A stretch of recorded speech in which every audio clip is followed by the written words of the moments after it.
welcome back to the Overwatch League. It's double L's, it's PP gang. I don't know what you guys want to call us anymore, but I tried to get Legday to change his hoodie because y'all have noted that I'm just overdressed and Legday never matches the vibe, but we'll get there eventually. Mum says we don't have to stay here long.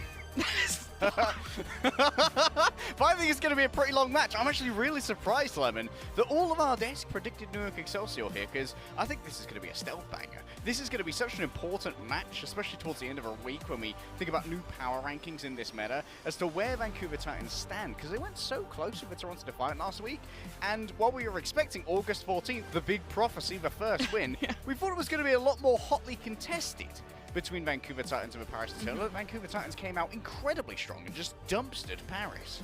First win of the season, but what about second win? But also, I've been on that New York hopium forever. Like, the roster is built differently. And we'll get into the starting rosters now. Let's take a look at New York starters. I have that New York hopium, like Reinforce used to have that hopium for Justice. But there's one player that always sticks out to me, and it's Yaki. But New York are just looking so good this meta, like that.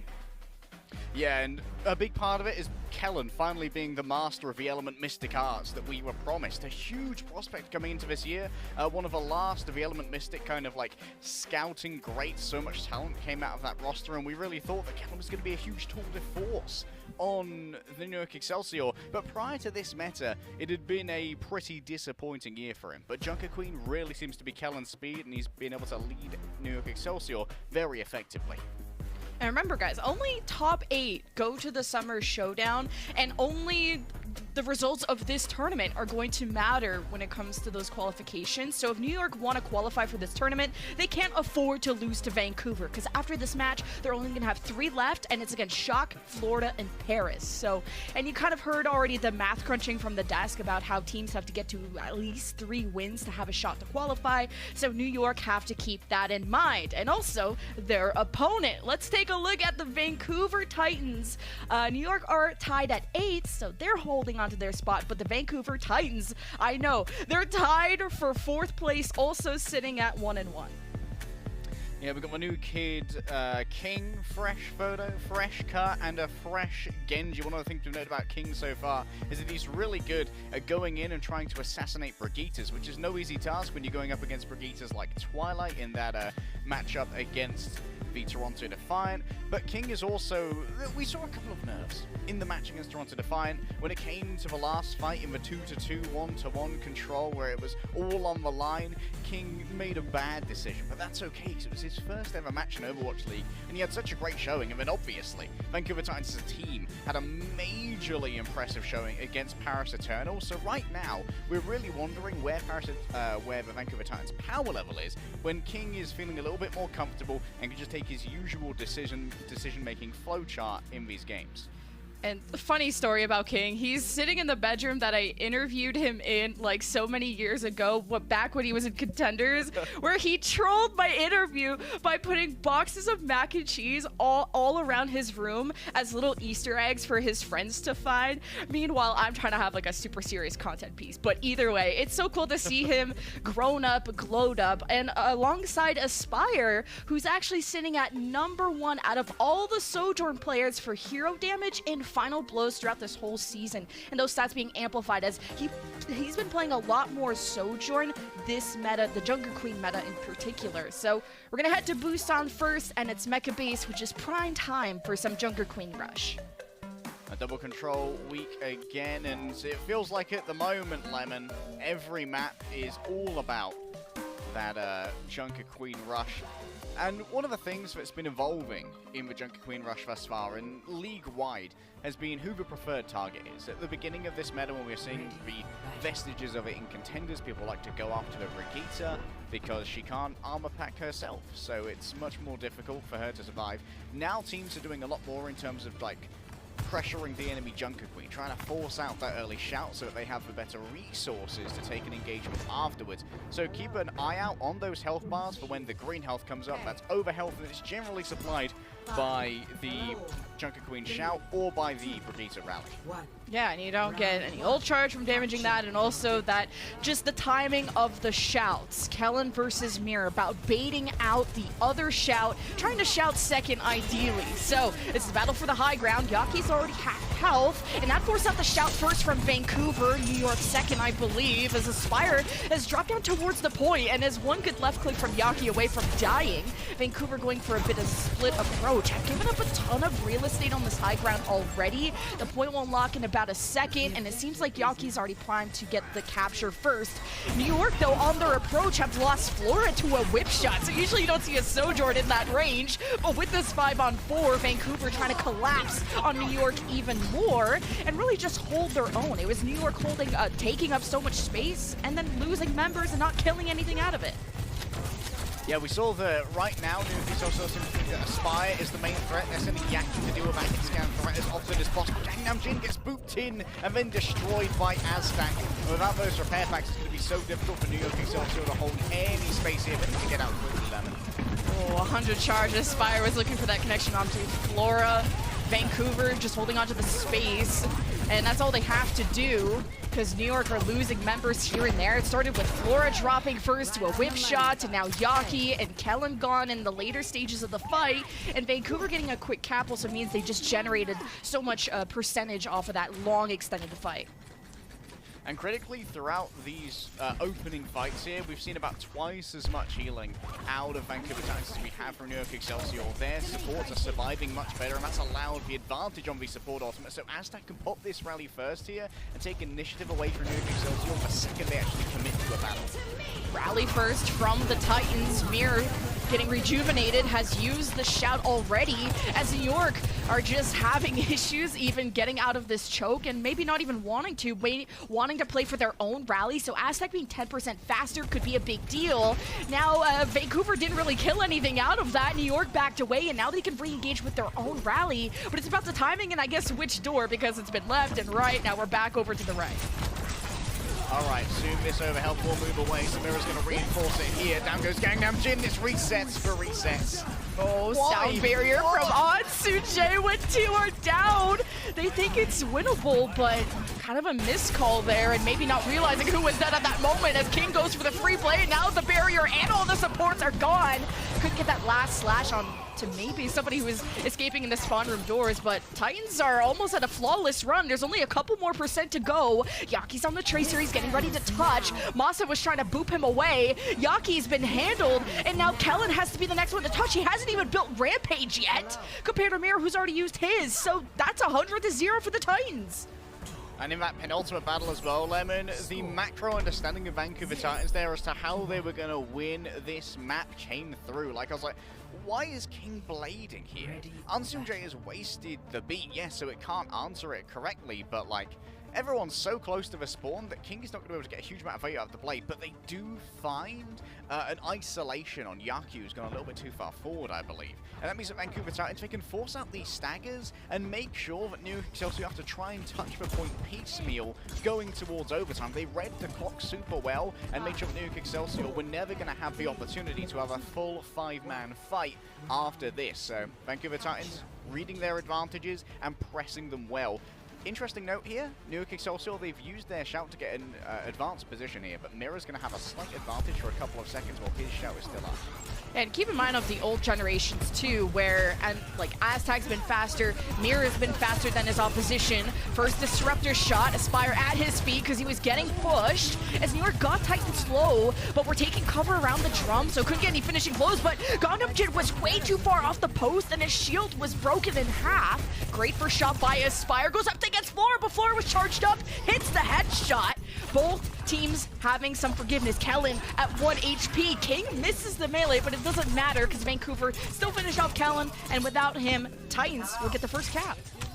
All comes down to that first pick, right? Aspire getting rid of Gangnam Jin, and after that, a huge amount of your burst healing is missing. Gangnam Jin was missing for most of that fight, and now look at the differentiation in ult charge. Almost 30% for Gangnam Jin. Meanwhile, Aztec is closing in on having that ultimate available. Vancouver Titans are going to note this in their ult tracking, and that means the plan for the next fight has to be Aztec using a rally to overrun the New York Excelsior. But first, they've got to force New York to commit so they can't just speed away from that rally.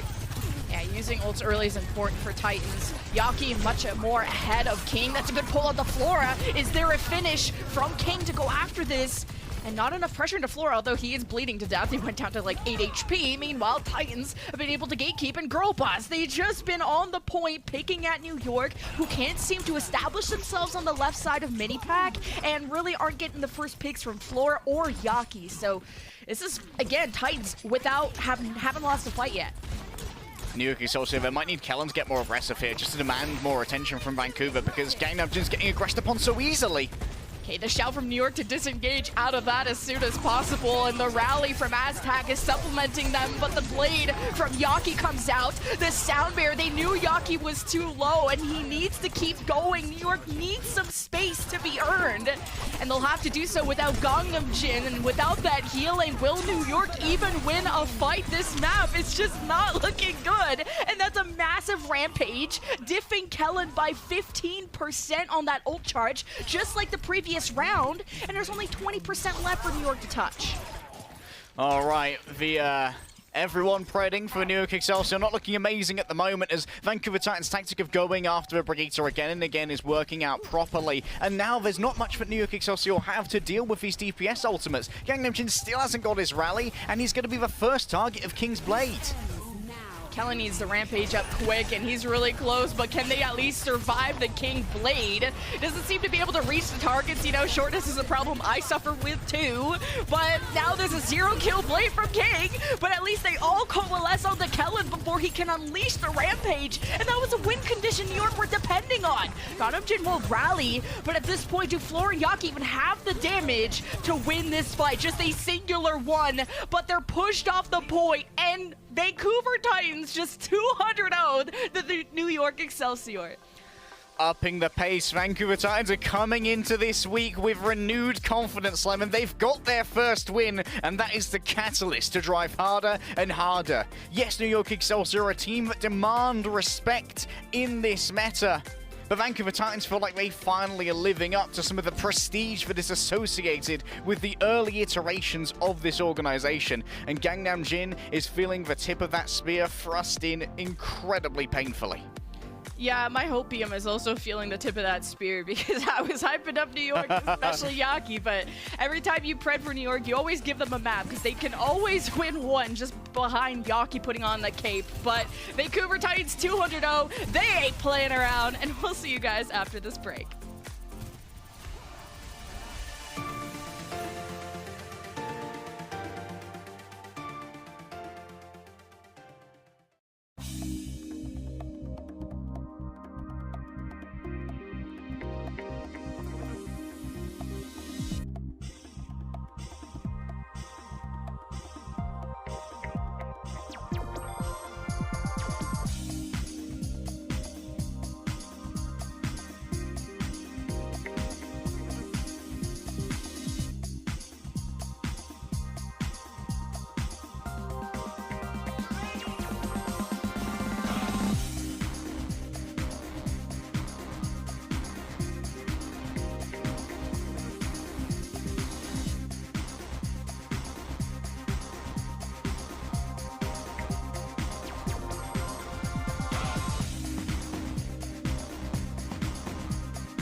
The tip of the spear, and the follow-up is there. Rotations deployment to WGS Phoenix, winning the fight. Saved by Aztec. Oh my God. Even Skyle instantly deleted. Oh my goodness. A little bait and switch, huh?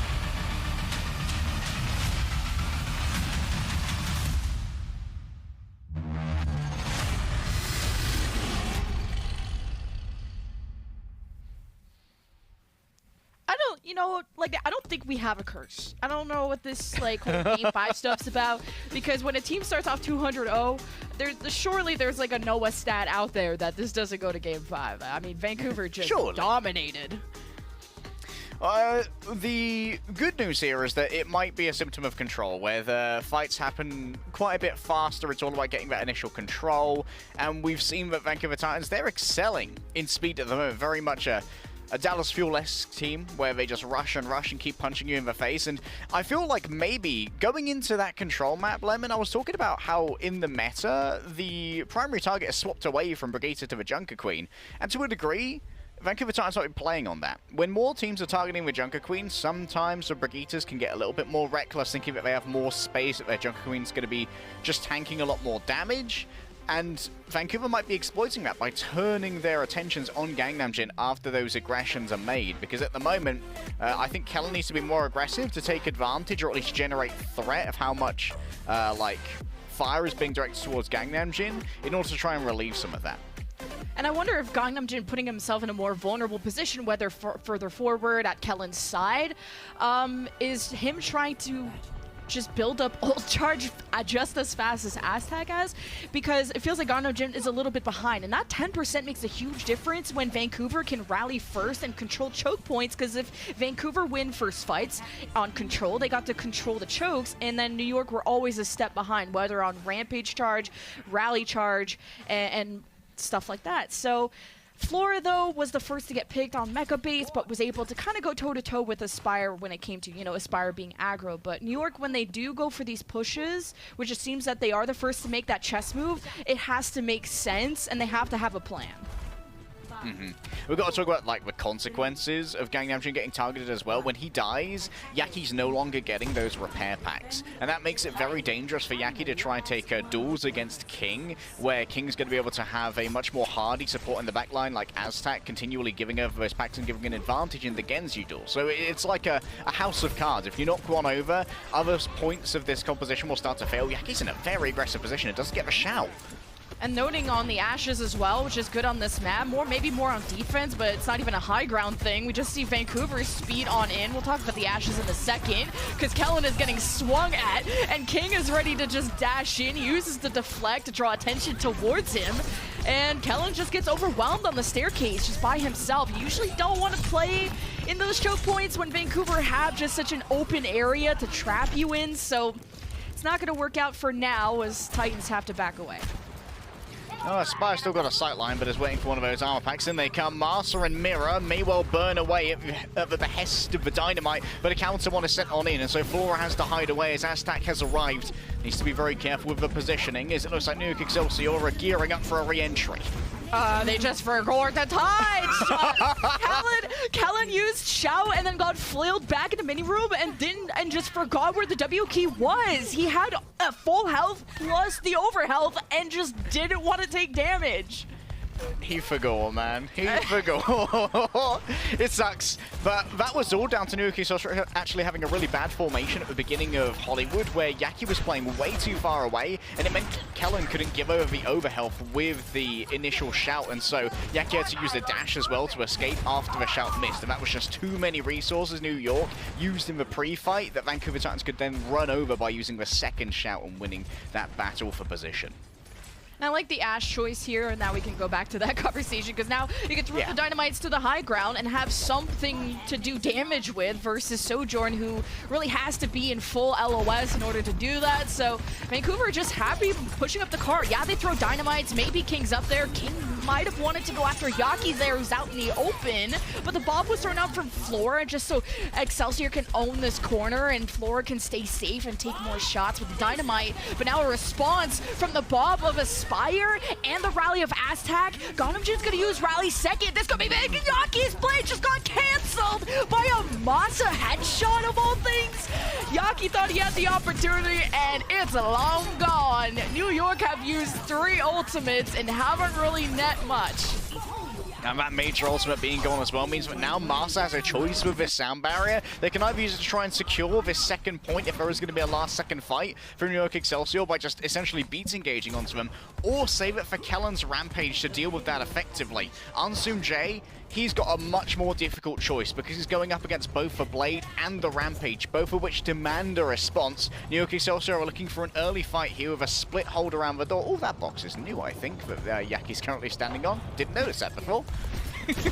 Ooh, shiny new thing, but Gonemjin is dying because he's just being in knife range. He had to drop sound barrier from Ansum J just to save him, and then Mirror pops Rampage just to anti-heal everyone. So New York at this point are just dying on card to reset, because will we see New York ever win a fight? Because it was 200 on control, and this was a unstoppable push by Titans on B.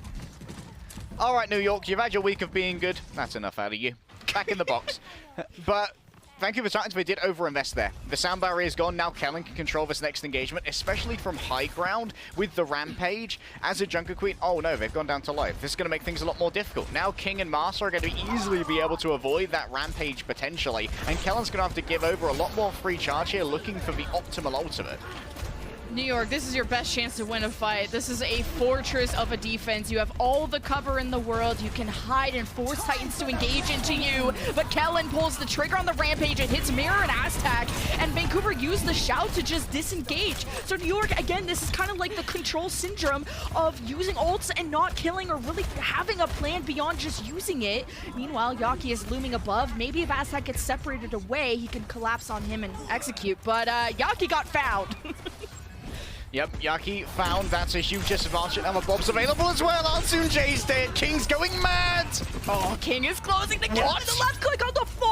A 3-minute and 20 time bank. Vancouver Titans' second win. It's in the books. I mean, Mr. X guaranteed this team was going to Summer Showdown. And if they play like this, like, I'm a believer. So Lemon, no fight win? So killing any killers from New York? any murderers? It's not going great. I'm not gonna lie to you. Yaki's damage right now is not amazing. 3 deaths for Yaki, admittedly. There's only been about 3 fights. Because New York Excelsior, they've been very inefficient with how they are defending these points, really. They only just about managed to get 2 fights out of second. It was kind of like a fight and a half on first, and on second point, they tried to play around the high ground, but in the end, kind of got an engagement forced upon them that maybe they didn't need to have happen. Here's a quick look at how that fight went down. Masa shutting down the Blade with some well-placed Cheerios. Goodbye, Yaki. I don't think we will deal with a Blade today. just a random, like, I don't even think he was aiming for it. So it's just bad timing. But I think it's maybe not that it was a bad opportunity for Yaki, but there's steps that need to happen before the cake is made. You know, the eggs, the milk, the oven preheated. It's like you need the shout from the Junker Queen, maybe a barrier, maybe you gotta figure out what support ults the other team has. So it's okay. Yaki's seen better days. Master and Mirror, by the way, yet to die. Oh. Very hardy on the Junker Queen Lucio duo. Now the question is, New York Excelsior, are they going to be offered any of the same opportunities that were given over by Yaki to Vancouver Titans on their own attack? It feels like it's a much tighter formation here from the Vancouver Titans. Don't want to give away anything for free. And so Mirror can now try and hold this corner. The corners are great for Junker Queens, and King gets an opening pick. Yeah, Masa not dying just tells me that New York just haven't even scratched the surface of Titans, quite literally. Just playing this from front to back and trying to outpoke Mirror and maybe trying to get resources out of him, but New York, they're on the high ground. They get to choose when they want to engage. Now they will be taking dynamites for as long as they will stay up here. And Masa gets the scout, just seeing how many people are up there. Now some people of New York have dropped, forcing Kellen to do so as well. So it might just be a game of who's going to shout first. And, you know, we could have that stalemate like that happened in that shock match. But Aspire's also very close to Bob. And New York know the longer this takes, the Bob will come online, and this will be a 6v5 favoring the defense. So New York are almost waiting too long, but hey, let's just throw the Bob out immediately. Titans got impatient, and New York just left the building. Yeah, but this has meant that Yaki is now all the way in no man's land. Here he is, back on the high ground of point B. This might actually lead to a good crunch onto Aztec if they can identify the location of the Brigitte, and you can see that Aztec's now taking a far more reserved position, knowing that Yaki's coming in from the other side. Oh, that's a great first pick from Flora. Spire is down 5-on-4, and you already see Yaki dashing in at the back. He's got the sound barrier, so Excelsior don't have to fall back. They could just keep pushing as long as they hit the shots, you know. Masa's quite swifty, but hey, New York, they can win a fight. And not only that, they can get the payload moving now. Yes. All of the enthusiasm of like a kindergarten teacher. That's an excellent fight, Nuke Excelsior. Let's put it up here on the fridge where everyone can see it. The crunch worked out pretty well there. In fact, I think that Yaki had a really good timing that might have actually distracted Aspire for long enough to go for like an ADS to try and do more damage to Yaki. And when you're ADSing as an Ashe, you're actually moving considerably slower, and it makes you far more easy for a Sojourn to headshot. And that was a big factor in the previous contest between Ashe and Sojourn, but we had in our second meta for mid-season madness. And I think Yaki forcing Aspire into his more vulnerable positions was imperative to the captain getting the opening picks. Now we're moving into the ultimate stage of the game. Gangnam Jin has to be careful with the rally here to not use it before Vancouver Titans really commit from this high ground. I would just like if both teams used ults when the fights actually started, and they're like, how about now? Yaki has used the blade, rally from Gangnam Jin to supplement him, but King had the bigger and better blade. With the same ults maybe on top of the sound beer from Masa, since they were able to use that in this fight. So double support ultimates, King's just gonna get a lot more done. And then they'll just gatekeep Excelsior at their spawn, because the Junker Queen comp is so good at holding chokes that you're gonna see a lot more spawn camps in this meta. Question is, can they overrun Mirror, who's currently sitting in this stairway? There is a good LOS from Brigitte, but Master's actually been forced to hide away, and so now you've got the... Kellen got pulled and got hit by a truck. Yes. That truck is called Mirror, and Mirror had a rampage. It does hurt. So New York are just back in spawn. Aspire also threw the Bob as just the bodyguard, the bouncer of the Excelsior club, that they haven't been able to leave yet until Titans let them. So I think considering that 2 ults were used there by Vancouver Titans, and there was enough lost from the Titans that they had to give up this ground, Nuke Excelsior are fairly happy with how that fight went. Now the question is, how does Kellen get value out of this rampage? He might not have to. Without Elusive, he definitely can't fight this. How does Flora see those things from that far away? It's like 1 pixel, and Flora has done a great job for New York to get those first picks that's usually coming from Flora. And now from the high ground, he's picked off a second, and New York can Excelsior right into them, really. And Titans have to fall back and hope that they can reset before the cap. And now they're all going to be playing on the low ground. This is perfect. That's exactly what Kellen needed. Now with everyone on the low ground, for Rampage is going to be far easier to extract value from. Vancouver Titans putting King up on the high ground simply so that he's not going to be one of the primary targets here. But Kellen can open this fight up now by forcing the objective.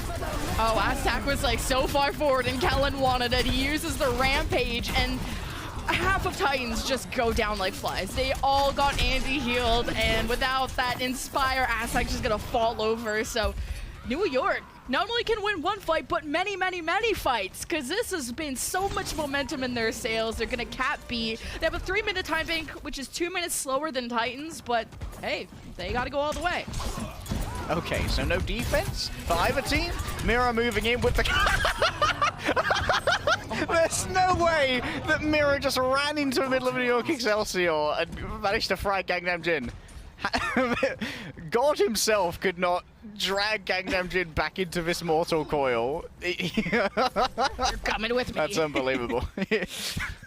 I don't know how you get a trade there, but still, it's a longer respawn for Mira. Oh, Titans maybe want to drop from the high ground here. I think they got scouted because Floor just threw a disruptor shot up there, but now that that's gone, Titans drop, but there really wasn't anyone close from New York except Kellen, who was around the post, and that meant Titans would have had to use Shout and all these resources just to get within brawl range. So Titans drop at an unlucky moment. King goes after Floor, who's used the shift jump to get away, and King thought he could get the dash reset, but maybe getting a few cooldowns and conserving his life is still a W in his eyes. Titans, though, still holding the choke, while Excelsior, their time is being drained away.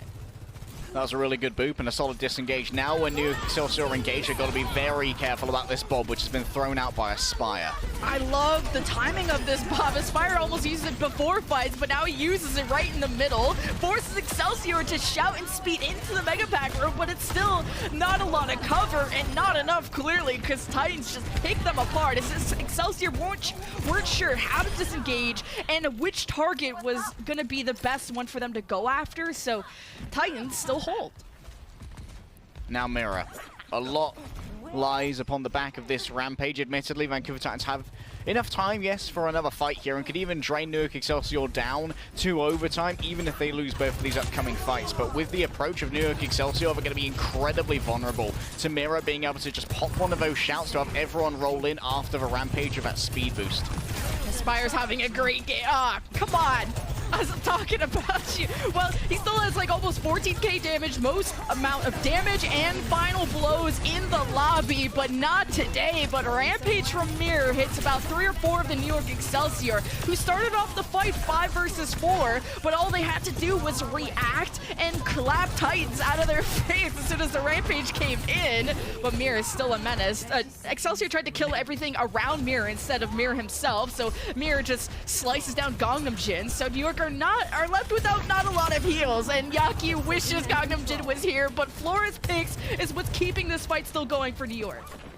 Mira's just so good at running down Gangnam Jin. In this final fight, though, Ansum J's advantage on the sound barrier might be everything. Flora has a rail shot, does not connect. No more opening pick for the captain this time. There are going to be plenty available when the overclock is popped, and the reinforcement of the health bar to do it. No way! No way! I was like, yo, surely they touched, right? They touched, right? They're sitting 2 inches away from the cart. They've touched, right? Because I'm not going to be like touchers in an overtime starts. No shot. We just witnessed the most egregious C9 to date. Like, they're 2 inches away from the cart and they could have touched. They watched it happen. That's enough pushing for today. I think we've done our part. Let's just leave it here. That is painful, very painful for the New York Excelsior. Ladies and gentlemen, the Overwatch League North America is back on your screens, so some of you might wish that you didn't just see that. We'll see you after this break.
Guys, listen up.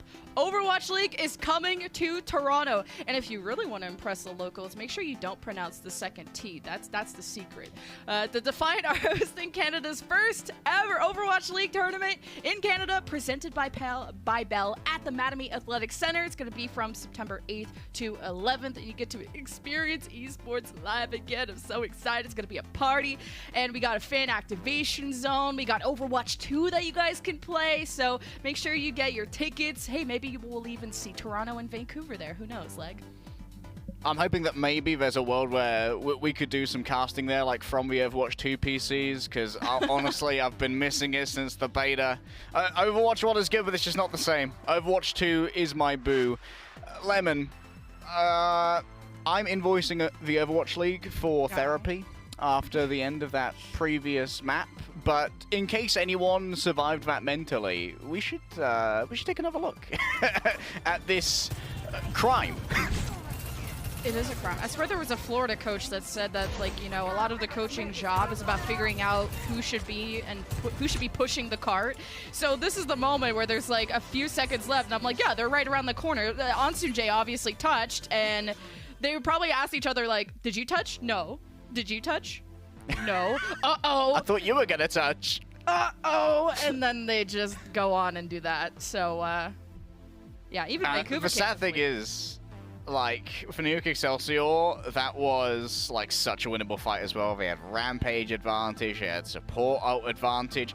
Also, we've got ourselves Ho1 finally coming in. This might even be his debut. Ho1 has been a bit of an enigmatic figure on the New York Excelsior. Bought in before he was of age, and he was bought in as the 3rd flex support on this roster back when they had Gangnam Jin and Myeonbong, and we were like, yes, New York Excelsior, shall we, wait, I didn't realize that they'd subbed out their main support for Ho1. Okay, this is getting real weird real quick. So Ho1's a flex support coming from contenders. We don't know a huge amount about him. He was the 3rd flex support for New York Excelsior, and now once again they've decided that no main support is going to be required here. So we've got to assume that they're going to go Florida Mayhem style and do double flex support over on Watchpoint Gibraltar. I don't know. New York, though, they should be calling 911, not Ho1, because the first thing is about the objective. This is the first lesson of Overwatch. But yeah, I think this meta, even though it seems really easy to execute in nature, you know, mechanically it's more on the Sojourn and maybe the Junker Queen and stuff like that, but macro-wise, it's hard to maneuver these fights, knowing when to engage, when to disengage, at what position do you want to engage at? Because I think both teams kind of had some issues with that, and New York went from just always engaging first to now kind of dialing it back, and I think that moment that they started dialing back was at that C9, where they were probably still in the middle of planning out how that fight was going to go, but we have some Zen on us, so you predicted it, kind of the Florida double flex support special. Yeah, the Florida Double Flex Support special has been, I hope it wasn't copyrighted. Otherwise, Albert Yere's going to be knocking on the offices of Excelsior like, hey, you owe us royalties for this one. And Vancouver Titans, they might well have some shenanigans in mind to try and deal with a double flex support when they see it. Depends on how much they've been scrimming Florida. But if they haven't been scrimming Florida too much, there's a chance that they might have a good acclimatization period against this double flex support that might be difficult to deal with. And I think that you might see Aspire swap over to the Ashe here to get that instant like poke damage to stop Gangnam Jin and Ho1 from being able to overpeak on the more vulnerable Titans members, because they don't have much in the way of like physical ways to stop this damage.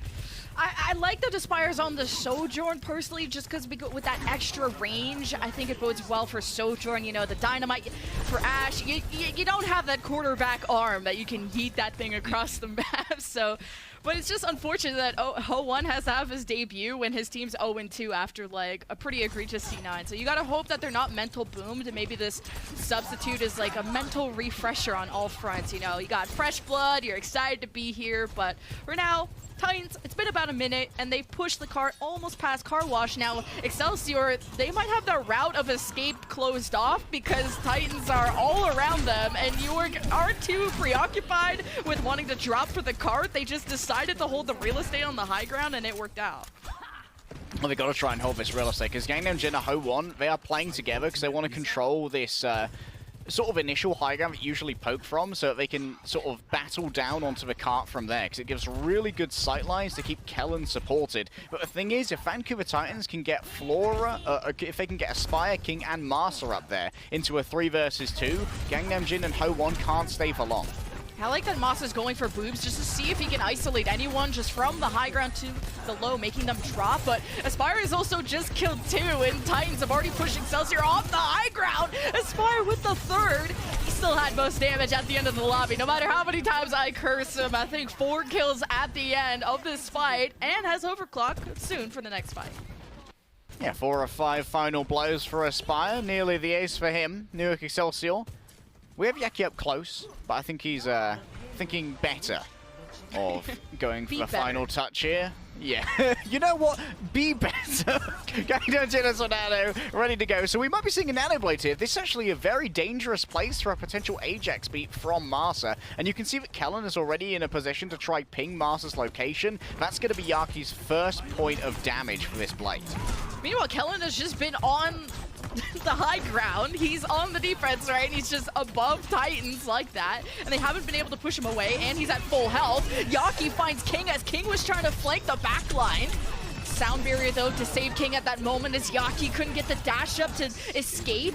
So now, double support ultimates from Excelsior, the Nano to Kellen, the Ho1 Transcendence, and then for what reason? Because they're starting to lose all the space that they just tried to earn, and Titans re-engage with a blade. King, I mean, the gap close is gonna be tough. He got slapped out of existence. Titans got rampaged by Kellen, and New York aren't really eager on wanting to extend past the card, so Titans got rampaged kind of for nothing.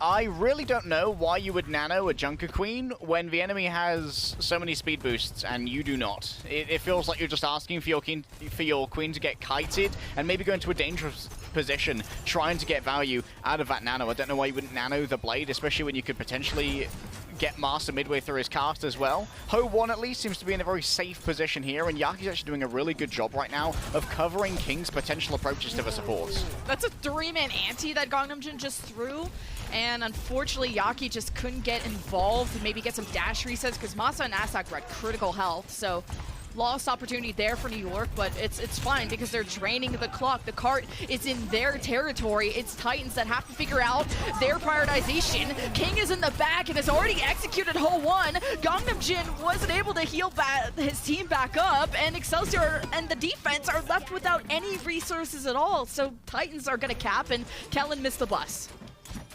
So it feels like Vancouver Titans, they're augmenting their strategy now nicely to deal with the double flex support, and it comes in the form of being a 2-man hit squad. Mars is kind of leaving Mirror behind, and we're seeing a 3-2 split that's quite reminiscent of teams like, say, San Francisco Shock, where they have the Genji and the Lucio played together as a hit squad, and then the other core of the Junker Queen, the Sojourn, and the Brigitte try and play as a tighter unit of 3. And because you have both Master and King, they can very easily take out either Ho1 or Gangnam Jin quite early, and then use the dash reset from that to start off on killing the next support. Yeah, King did a really good job, and I kind of even heard from coaches that just King's style in the Genji is to really just focus only on supports. There's other Genjis that, you know, like to duel the other Genjis and babysit them a bit, but King's so focused on Gangnam Jin, and he executes again! The nano this time from Gangnam Jin as his last wish given to Flora, who's dueling against Aspire and loses that because, you know, King was there too, so it was a 1v2. New York are down bad. In New York, they do at least have the respawn advantage, so Yaki doesn't feel too bad about staying in this position. Of course, it's got the permanent Harmony Orb as well, so not too worried about taking that direct duel. There's a world where maybe King gets discorded as well, but there's the rally to drive everyone forward from Aztac. Ooh! King! Who can stop him? It's really the King and Queen meta. I'm done with this. King is now slicing through Kellen, who was just about to have Rampage, and there's a ton of Alter Excelsior. Do you even get to use it? 0.45 meters. Yaki got the touch. Flora's second. He's overclocking in the middle of 3 people. Transcendence now from Hole 1 just to take off a few more seconds from this time bank of Titans. Here's the late Rampage from Kellen. It hits Mirror and Aztac, but it's still a 1v3 in favor of obviously the offensive Titans. Now Aspire gets to pick away, and he's actually pretty close to the cart and accessible by the defense, but he doesn't care. He wants to kill them as quickly as possible, and Titans finish with almost a 2-minute time bank. Flora rolls out of spawn saying this ends now, and you couldn't be more based, bestie. You are absolutely right.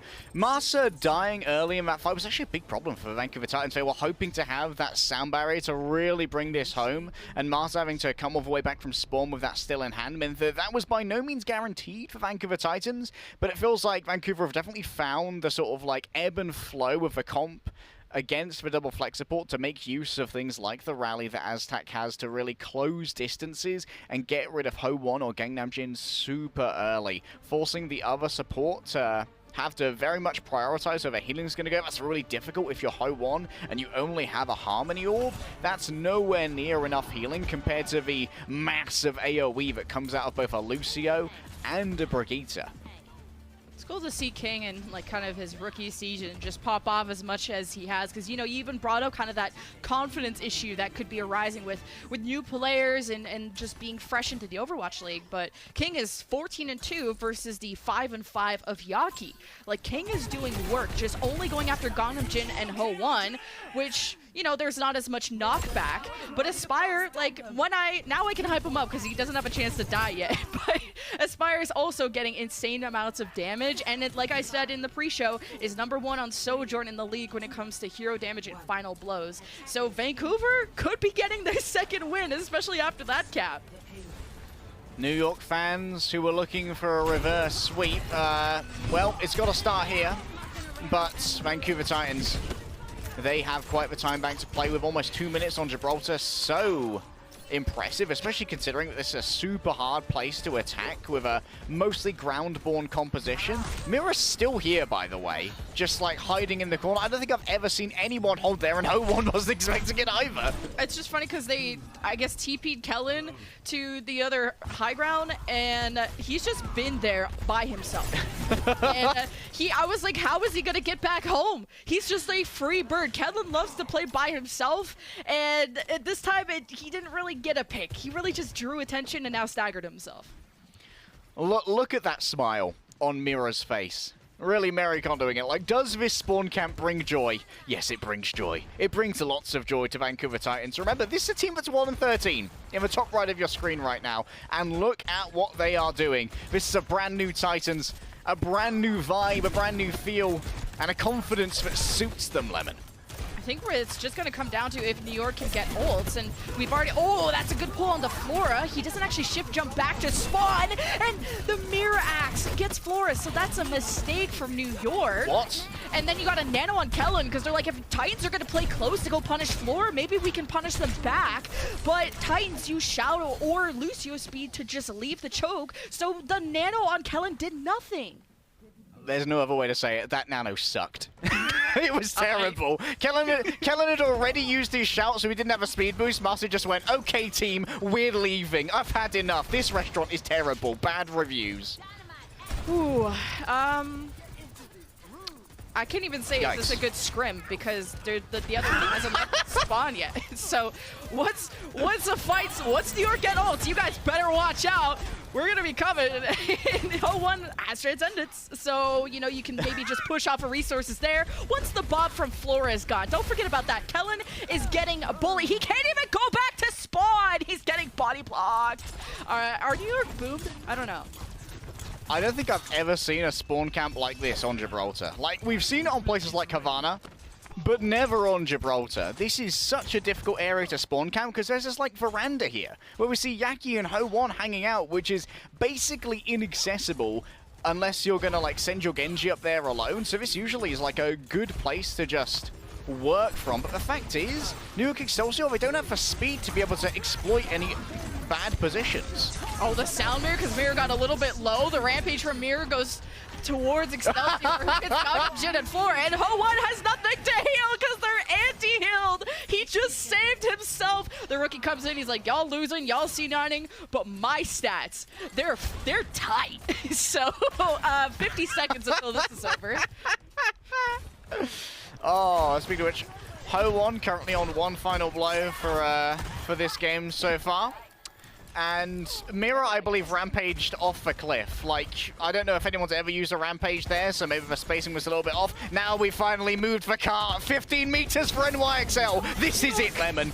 New York have ults. Overclock, we've used Rampage, Mira, Aspire, Aztec, anti-healed, Flora's hitting shots, and New York, they don't get boomed. They're the ones who reverse swept Houston when they were down bad 0-2. So now they had to invest ultimates to leave spawn, which is not ideal. They have 10 seconds left, which is even less ideal. So can a Nano Blade be enough to save New York at point A? All right. Overtime. There it is, as we move in towards the final fight of point A. Aztec has a rally, but Gangnam Jin and Ho1 critically have the high ground here. It's a really good staging area for them, but they can't afford to be forced out by Aspire or softened up for a King dive. Hey, as soon as he saw Masa go for the move, Yaki gets nanoed, calls for the blade, deals with Aztec, so no rally to salvage this fight for the Titans. So now what? Yaki. Okay, you gotta look for targets here, and there's King at half health. New York, gotta remember the objective too, but really Titans are barely leaving these doors to touch anyway, so Excelsior got point A. groundbreaking new combo from New York Excelsior. We're witnessing live science here. Invention, the mind of Nikola Tesla, runs through us all as the Nano Blade is finally discovered. And it turns out that's a pretty good combo, especially against a lack of sound barrier. You can cut through Aztec super easily, especially when he uses Rally as well, which is why he didn't use Rally to actually counter the Nano Blade. Now he's going to use it to just run on Car. Yeah, King and Yaki dueled at like Narnia at the end of point B, and I like that Yaki's committing more attention to King before he can access Ho1 and Gangnam Jin. And now with King out of the picture, Excelsior can now work together without any backline threats, but it's about working together. And Aztec is isolated, uses shield bash to get out, and Mirror will be the last on the hit list. So New York are gonna get more space out of this card as soon as Titans give it up. It's just taking a while to finish the fight, and they're, oh my god, Kellen, they're dead. Now, you can't question mark yourself, bro. You can't. This is of all the games of Overwatch that have happened, this is one. Kellen, no Rampage. This gives him a huge advantage. Now Master can freely use his sound barrier whenever he should wish, but likely to try and answer Yaki. Just holding the choke and giving that sustained nano to Kellen, but he drops to deal with Mirror instead of maybe focusing on the backline of Titans that were going to come out that same choke, but Ho1's already been forced to use Transcendence, but Kellen and Flora either out of range. Oh, actually, they got Rampage by Mirror. That's why that ult doesn't work. So, Ho1, he floats, but he can't run very fast, but at least was able to trade out with Mirror, and 40 seconds left until the circus is over. Right, so I am begging that we stop using the Transcendence to counter Rampage. It never countered Anti, and it still doesn't, and we need to stop nanoing the Junker Queen. Especially if you're up against a Lucio and you don't have one. It's like the sad little Reinhardt that gets nanoed and just has to stare at the opponent. You can't really catch up fast enough. Yaki now has the Blade, no nano behind it, but not going up against a Sound Barrier, and Aspire's already dead! Oh, there's the push from the Titans to go into the right side room where the DPS of New York were sitting, and they managed to get out. Kellen got involved, so the Blade from King as Aspire comes back on the Tracer, and we're actually watching the Yaki Blade do a lot more work. King gets diffed at that moment, and now that Yaki's focusing more on dueling King, King's not getting away with as much crime as he did, and New York from point A to point B in overtime, they will cap. Okay, so Vancouver Titans at the moment, they seem to be... they were contemplating not going for a reset, and at least now with a speed boost, it seems like that is going to be the reality. King is going to escape the clutches of Yaki here. And New York Excelsior, I'd love to see Kellen and Yaki get aggressive to try and keep Vancouver Titans at bay, because one of the real advantages that New York Excelsior have been using to actually string together fights here is getting good positions for Gangnam Jin and Ho1 so they can't get camped. But if everyone's playing on cart around this corner, they could easily be overrun by Mirror and Marsa. Yeah, it's just going to be kind of poke for New York. They don't have the speed to contest Aspire or King or just anyone from Titans that are just going to sit on the high ground. So Flora versus Aspire on who's going to get the first pick until we get a set of ultimates. Transcendence is forced out just because King or that's Mirror jumping around back there. What's Mirror up to? He gets antied by Gangnam Jin and is going to get killed soon. Kellen was behind him taking poke from everyone. And New York don't have the speed to do much else, even escape, as King is now going to go finish off all the targets. Flora's like, hey, what did I miss? And King presented his backhand. So Titans are back at holding with 15 seconds left. Dude, King's been chemical washed or something because that was unbelievably clean. And now New York Excelsior, they have to make their way to the cart without a speed boost. That means you need to expend your shout from Junker Queen if you're going to touch at all. Yaki's on the job. No more C9s today. Yaki is barely alive. He's using deep leg, but he's surrounded. Now you got the infra sight, so Aspire can go and finish off Gangnam Jin. He's taking pot shots, but it's not enough. Excelsior don't have healing, no DPS, and really, you don't lose to Titans because New York chose to lose to themselves. This is a 3-0 for the Vancouver Titans, who take their second season win. Some creative uses of ultimates, whether it's nanoing, a Junker Queen who can't go anywhere, a rampage into a team that's already been wiped, a rampage off a cliff potentially, or suddenly the holy grail of ultimates for Nano Blade. This has been a story, Lemon, but not sure if one that I'd want told to me before bedtime, because it might cause nightmares. I think, yeah, I'll return that story to the unbranded bookstore and go for something else. It was a cool little love story, and it was cool to see King pop off the way he did. We did see New York adjust beyond getting mental bloom, although they don't usually get mental bloom, right? Because they were able to reverse sweep Houston in their first match. They know how to come back from dire straits, just sometimes not from spawn camps. But Yaki did adjust by committing more attention to King, because I think King got away with way too much. He was always on top of Gangnam Jin and Ho One at the end. We got the Ho One debut, probably not the one he signed up for, though. Yeah, well, Regicide wasn't on the menu today because he was surviving, he was fragging, and he was making the lobby of his own. Your player of the match is the one and only newbie in King. What a Genji performance that we have seen today, even if at times it became a little bit too easy for him. And this is one of the main times that I was calling out like the macro understanding of the Vancouver Titans, this particular replay, because they realized if they over-invested their ultimates there in both the sound barrier and the blade, and what was essentially a half fight, that they'd force New York Excelsior to take a suboptimal fight to get to the point in overtime. And that's really given me some enthusiasm for the macro understanding of the game from Vancouver Titans. Honestly, Lemon, DP has transformed this roster, and King's been a large part of that.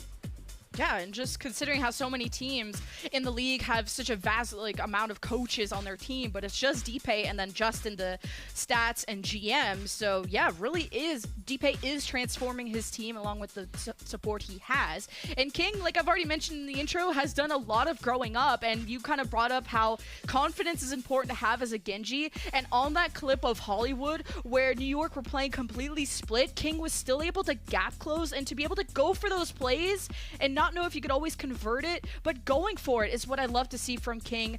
The stat, I mean, 17 limbs per 10 minutes, very, very low deaths. King knew when to also blade and when to pull back when the support ults came out. There's a lot to keep track of in this meta, and it's really impressive to see rookies be able to handle that.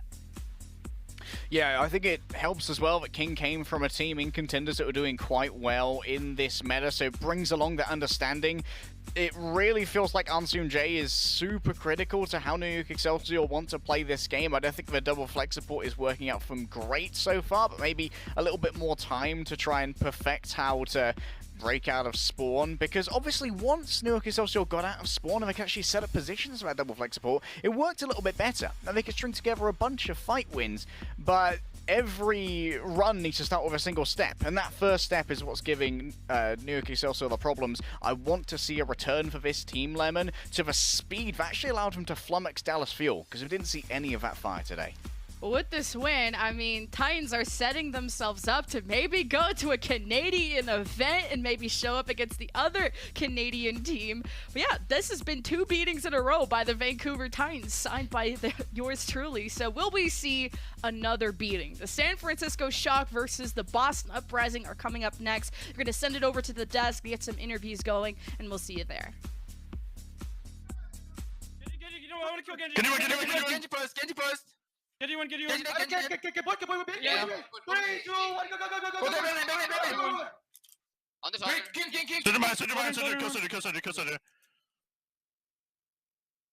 Oh, my final blow. Oh, my final blow. Dude, I'm not happy. My blades are horrible. The Overwatch League is brought to you by Upper Deck, the official trading card of the Overwatch League. And by TeamSpeak, the official voice supplier of the Overwatch League.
Welcome to Game Break, everybody. I'm here joined now by Mirror from Vancouver Titans. Mirror, congratulations on the win.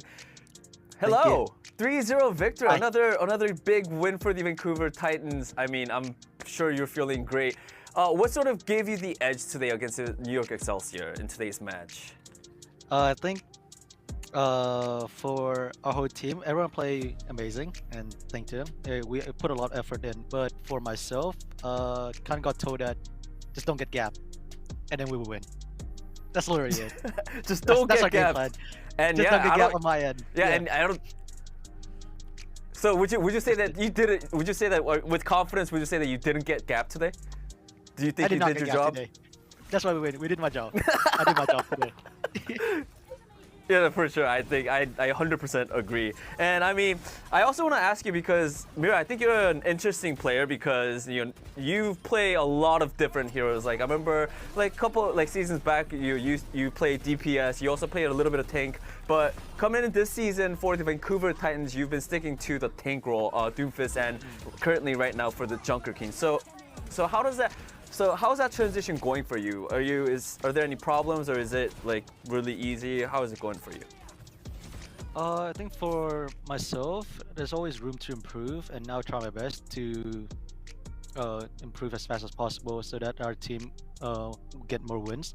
But for everyone, they've been supporting me pretty well and helped me a lot as well from like different perspective, what I need to do. So yeah. Okay, all right. And also talking about this match, I do feel like you guys, I could see your like confidence when you guys are playing, when you were playing against the New York Excelsior. Would you say that confidence came from like, from the meta that's been helping you guys, or is it, I guess, sort of from breaking the curse of no wins and now you guys have a win? So did that help you with the confidence? I think it's like a bit of both. Like thankfully the meta like leaned towards our favor. Like everyone is on their, I guess, their role and their like favorite hero. But for the curse, yeah, is we have hope. We've been scrimming, practicing, people put effort in, and there's like the result is there. It's just that every game that we lose, every scrim that we lose is just like fight by fight, just one small details. We just need to work on that. Yeah. And I mean, you guys just won 2 games in a row, so I'm very excited to see more from the Vancouver Titans. Mirror, that is it for the interview. Thank you so much, and again, big congratulations on the win. Thank you. Have a nice day. Thank you. Bye. You too. See ya. In the Watchpoint pre-show, I said that we would not get any predictions wrong this week. You have to but say the Vancouver Titans 3-0ing the New York Excelsior determined that was a lie. Welcome to Game Break here. Vancouver Titans seem like the real deal. Thank you. Wow, we were all wrong. Yeah. We were all wrong Not again. Even close to being right. We were so far away from possibly being right. It was all of us. It was everyone on the disc. The pick'ems. Yeah. I was like, hey, look at Yaki's Genji, and I think we all just looked. I can't find it anywhere, but like it was a crazy match. Like in New York, we were so high on them after last weekend.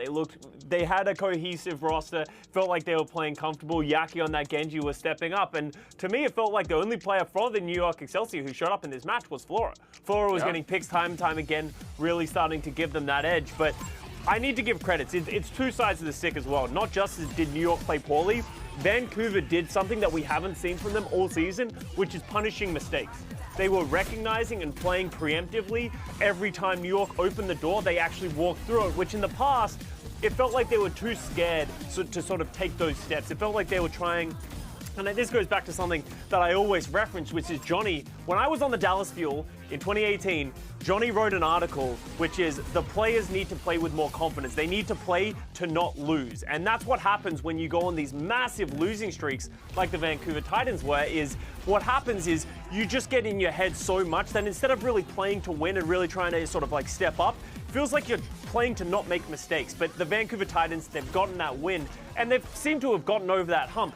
Every single individual player on that team was making plays. King, especially as a rookie coming in, seems to have revitalized this roster. Another question for me is, how high can they go? They feel comfortable in this meta. They feel like they have a lot of confidence. It's not unreasonable for them to get to Toronto right now because they're 2-1. They have, who are they saying they have next? Washington, They have Washington, Houston, Boston. those are winnable matches. I would be surprised at this point if Vancouver didn't make it. Who would have thought that last Matt week, was right. That Matt was right when he guaranteed that Vancouver. Let's not give Matt that, okay? Let's not give him that, okay? He's a bit of a goofball, you know, he's kidding around a bit. But, you know, we're actually being serious here. Vancouver Titans has a legitimate chance at qualifying for the Toronto stage. And then, you know, league points. Maybe the next stage goes their way. Suddenly Vancouver Titans in the play-ins. 2022 champions is next. Where does it end? Can Matt guarantee that? I don't know if he can guarantee that. But. Yeah, that's a bit of a stretch. But the Vancouver Titans for now, I mean, just, you know, there's a lesson to be learned here as well from the New York Excelsior. You know, yesterday everyone was willing to like put them in the top 5 in the Western region, like power rankings. Just like, oh, they look so good. So Vancouver Titans, I know we're getting ahead of ourselves here, but let's just enjoy the moment. Yeah. Let's just enjoy the 2 consecutive wins. And, you know, we don't have to think about play-ins. We don't have to think about Toronto even. Let's just enjoy the wins. Well, we were talking to Mira just before. First of all, Mira's a very nice person. He's the first guest to ever ask us how our day was going, which was, you know, Danny very much appreciated. But he also said, you know, we were like, oh, you have a good map score as well. So even if you go 3-3, and he said, we don't care about maps. We just want to win every match. That's all we're focused on, and that's an important mindset to have. The hunger is there for Vancouver Titans, and they are circling their victims like sharks. They're ready to pounce. I think there's some. Never mind. More about sharks later. Coming up next, we have the San Francisco Shock taking on the Boston Uprising, and you know, a fun little tidbit here you mentioned to me, because in the break here, Mag, of course, new on the Boston Uprising. He played on the Washington Justice last week. When they played the San Francisco Shock, and here comes Mag joining the Boston Uprising, and he's playing the Shock again in consecutive weeks here. Not the most fun matchup for Mag, perhaps. Yeah, no, well, good luck, Mag. You're going up against the undefeated regular season team in the San Francisco Shock. Having to play them back-to-back is brutal, but hey, he's on a new shiny squad in the Boston Uprising. Maybe it all comes together. Yeah, absolutely. Yeah, Danny? No, I also agree. I think maybe, you know, you never know. Mag might, you know, found out like a weakness to San Francisco Shock. The secret match strat against the Shock. And then he told his new teammates what to do, and maybe they'll get a win. Yeah. I don't know. Yeah, I mean, who knows? Who knows, right? I mean, last year with Philadelphia Fusion in 2021, they made some player changes, and you know, I made this like honeymoon kind of face, kind of argument. It exists. It's a true thing. You know, maybe should it apply to Mag and the Boston Uprising? I don't know how much of a honeymoon that is, but you never know. You know, you can flip on us. Gotta watch to find out. Yeah, you never know. You know, San Francisco Shock though, they're on a massive win streak. It's like too many to count. It's like 18 or something at this point, and then. I think this is to tie the record. So this is San Francisco Shock. No. I'm going to go out on a limb here. Don't fact check me on this one, but I believe if they win this match, they are tying the Vancouver Titans regular season 19? Record, which is 19, because it also goes into the previous season where they did win all their regular seasons. You know, I can't remember. Is it this one? I don't know. What? If Custer's wrong, it's all on him. We're supposed to know this. We're supposed to do our job. I'm like 75%. Why is it not even 80? It's 75. Okay. Well, it's time to throw it over to someone who hopefully actually does their job, unlike us here on the desk. It's of course going to be, and this is where the shark reference comes in, because Jaws is going to be the caster along with Matt. What an interesting pair we got going here. Jaws, Matt, the San Francisco Shock. They've been looking fire so far. Is this just another easy win for the Shock, or do you think? Jaws, don't answer his question. Do not answer his question. No, first, hold on. I gotta say something. Johnny said that I was joking around about the Titans making the playoffs. I was serious. And I also see that I have rubbed off in a positive way on Danny. Danny's still laughing. He's having a good time. And Scott's just making up stats. He's just like, oh, yeah, this way. I think with this one, there's a 70% chance it's true that they're undefeated. Like, I don't know like, what you're even talking about. 70% plus? I take that. If I was a betting man. Yeah, see, Jack, that's like a B or a C or something like that. How is 70 a trust B? you, Scott? Probably not. C, isn't it?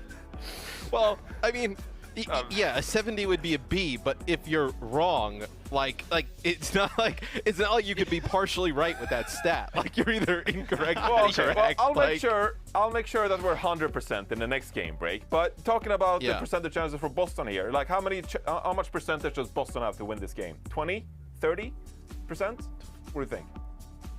15, 20? I'd 15 or 20%, yeah, around that. Y'all just trying to be nice. That's pretty I good, think it right? might That be a sounds little pretty bit likely for lower. sure. Wow. Well, what's I your mean, this- percentage then, Matt? Oh, Matt's going to be disrespectful. Oh, Matt. 9.5%. 9.5. Oh my god. He just wanted to go sub 10. He was like 10%. He's like, no, it's going to be worse than that. Nah, I was thinking Oh, like well. 7, and then I was thinking yes, I 10. thought And I this was one. like, you know what? Let me find a range in the middle here. Okay, well, we're going to say goodbye. We've done our jobs and research. Maybe. We'll see. Scott, Johnny, Yeah. please look up that stat at the Thank break you. so we can reference it and be 100% correct. Thanks, guys. I'll see you soon. It's yeah, it's good to get crosstalk again, Matt, I will say. And just take this to Johnny is always a nice thing. It's good for us. I'm not exactly sure how much they enjoyed that. I had a great time, though. No, it felt pretty good. And this is a weird situation we're in, Matt. First time we're casting together. How strange is that? I'm surprised you didn't run to HR and hand in your. No, this is also the first time I'm resignation casting letter. with somebody I'm legitimately taller than. They don't have to fake it. So, okay. We're dragging it down to that level already. This is great. Okay. Yeah. I'm pretty sure I'm like maybe a hair taller than you. Maybe I'm pretty sure we're roughly the same height. we get to both the qualify land. as short, so it doesn't really matter. Oh, we both needed that box, to be fair, at one point in Arlington. I needed it for Scott and you needed it for Mitch. So yeah, unfortunately we both. Maybe I'll get my own branded box in Toronto. We'll have to wait and see. Right, anyway. Shock versus Boston. You give him a 9.5%. Look, they added Mag. Mag's pretty good. Well, Matt, does that not bump up a few? It's also tough to add somebody in the middle of the season, especially somebody who's going to be playing the main tank role or just tank role right now. With a hero like Junkin, who you're basically playing around the entire time. It looks like they obviously, got Mag up there to Boston, to the facility as fast as possible. Obviously some practice time. But still, you're going up against a team who's been rock solid all season long. They've had a consistent roster, great play all around, undefeated. There's a lot going against them in this first game, which we see the Shock lineup here on your screen. Even if the Shock were to win this and take out Boston here, I don't really think you can learn a ton about Boston in this game, so to speak. Yeah, I definitely agree. It's going to take them time to kind of work Mag into the roster. It feels kind of smart, though, from Boston to throw him into this game. The Shock are still undefeated, like you said, so you're like, okay, we'll give Mag some time with the team in the server, in an official, to get him more up to speed than just, playing scrims. So, but yeah, proper Kilo, Kaluj, Finn, you know the vibe by now. We're going into control as our first game mode, and the team is undefeated, 14-0. They're about to maybe soon TM, we'll get that stat, but breach that ridiculous win streak in the regular season. There's not much this team can't do.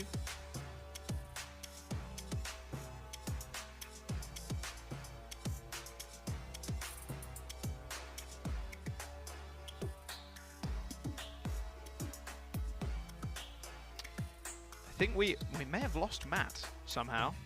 Not sure. Which is great for our first cast together. That's very awesome. But yeah, I mean, what Matt was saying is, yeah, it's difficult to really hedge your bets against the Shock, right? I mean, they are 14-0. Are they going to make it 15 today? I feel like they're almost guaranteed to go to the lab, but things could change. Matt could shift it up just a tad and swing Boston in the opposite direction. I mean, Boston, to be fair, with Punk, have also looked pretty damn good. They're not fielding him today, as we take a look at the roster real fast. We've got Mag instead, and yeah, unfortunately he's just an icon right now. Maybe he's an icon for the Overwatch League, as he's only just transferred from the Washington Justice. But it's a full Korean lineup for Boston Uprising starting today, which is fairly interesting. Right. Sorry, I apologize there, Jaws. Okay. Mitch ran in and heard things were going well, so he started to pull all the cords out. I think Mag kind of fits into this roster. You go with a full Korean lineup here. Maybe for what you obviously communication is huge between these teams, within Overwatch League and just with the fast nature of play. Maybe you gain something there. I thought Punk was actually playing quite well. When we have seen him on the Junker Queen. But if you have an opportunity where you think you can upgrade the roster and there's players from other teams that you can go out there and get, and that's kind of what you want to see from your team, if you're a fan, right? You always want to see them in a mode where they're looking to upgrade. Yeah, and later down the line too, Mag can, as he's traditionally known, as a main tank player. So they have that in their back pocket, and they can also switch on Punk if there's ever like a Diva meta or like a Zarya or whatever. So yeah, I think it's a good all-round pickup for the Boston Uprising as well. It's whether they can actually take down the Shock, which doesn't seem likely, but yeah, like there's always a chance.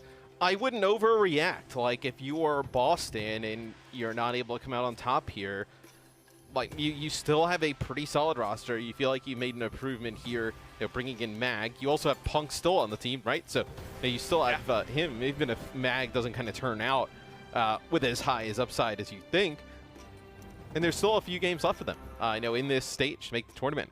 The only thing is like you're seeing some performances from teams like Vancouver, where they may take up a tournament slot where they were never in consideration really in the past, right? Which is just a wild thing to think about, I will say. I mean, I'm super happy for the way the Vancouver. That last one hurt. Right As a former New Yorker, now a resident of West Canada, I felt that one. Now a resident of West. Oh right, you just transferred your citizenship, I see, real quick off the back of the dub. Yeah, I can appreciate that. All right, Control. It's Lijiang. It's Gardens. And yeah, same comps. Who's really surprised? Nobody at this point. We'll see how Mag does against Kalush. Kalush has also been a crazy standout rookie this season already. Yeah, I think where you can kind of make something happen if you're the Boston Uprising is maybe putting a lot of pressure on Finn and Violet, as we see Valentine go ahead and get that dash and the kill right on a Finn right away. I believe like after one of their last matches, it was an interview with Danny and Violet where he was mentioning like there's a large adjustment in that support line now, and maybe you can make them feel a little bit uncomfortable with the pace.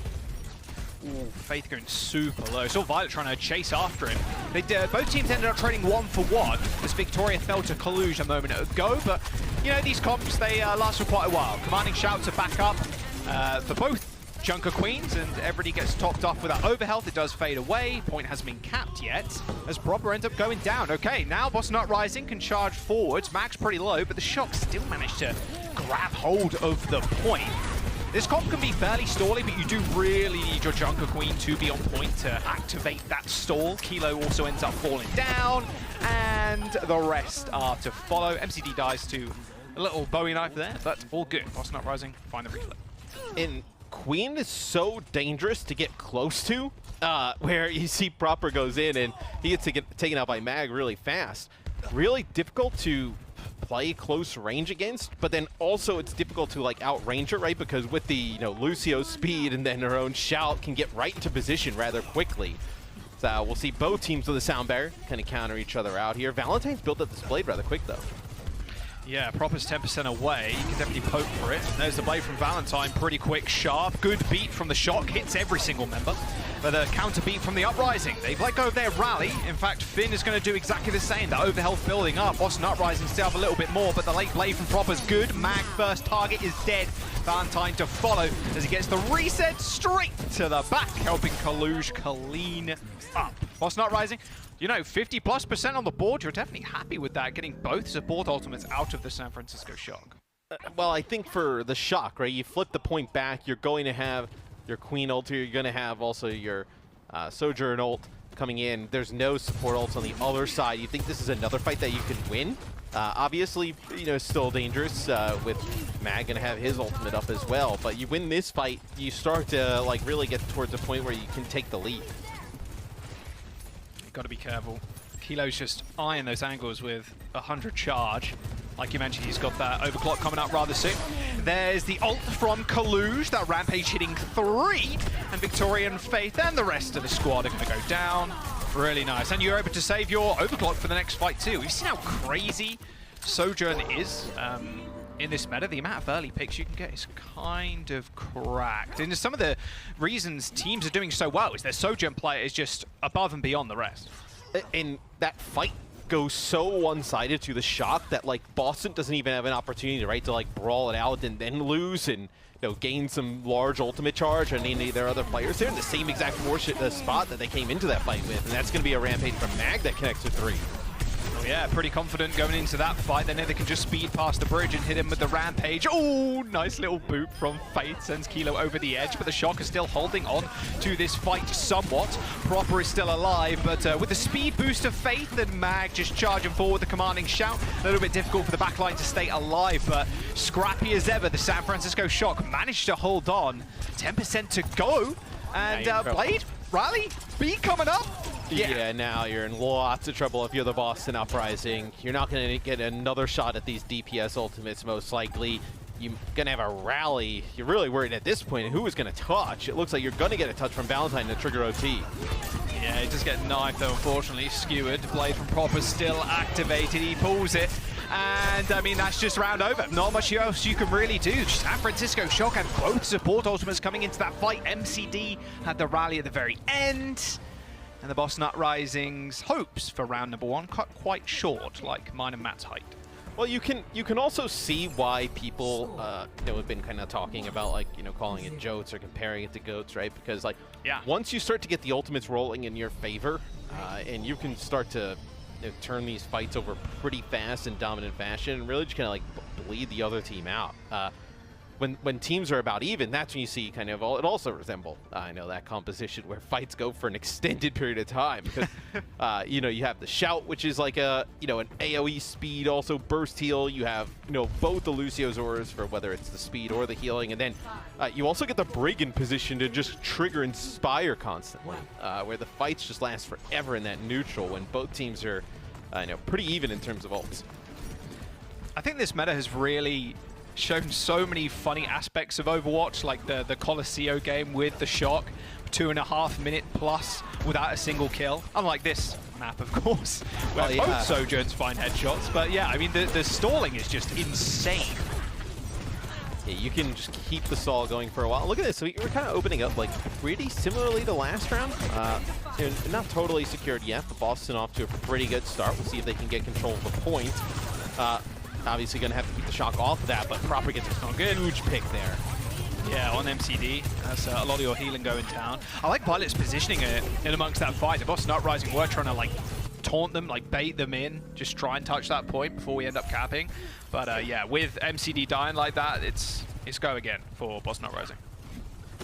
So now for Boston. See how they decide to attack this. I think these are like the more interesting fights of this meta. Not exactly when like the ultimates are in play, because you kind of get into like a little bit of a order of operations with how that's gonna go. I think in these neutral fights, it's how can a team get that advantage, use the shout, get in position, really start to just rack up the Inspire and the auras. Yeah, a lot of it's just those Sojourns getting 100 charge and then hopefully getting a headshot. Oh, this time Max starts it out pretty quick. Both Brigitas fall over, and it's up to Violet and Faith to keep both teams healthy. Violet might want to just use this beat to secure this fight. We'll see what he wants to do. He does end up doing that. And now Mag is the target. The flip comes through for Boston, but with Mag just cut asunder, yeah, you are going to look for a very quick reflip there for the San Francisco Shock. It's nice to deny some extra percent there, but Violet had his beat up super early, and Faith lagging behind.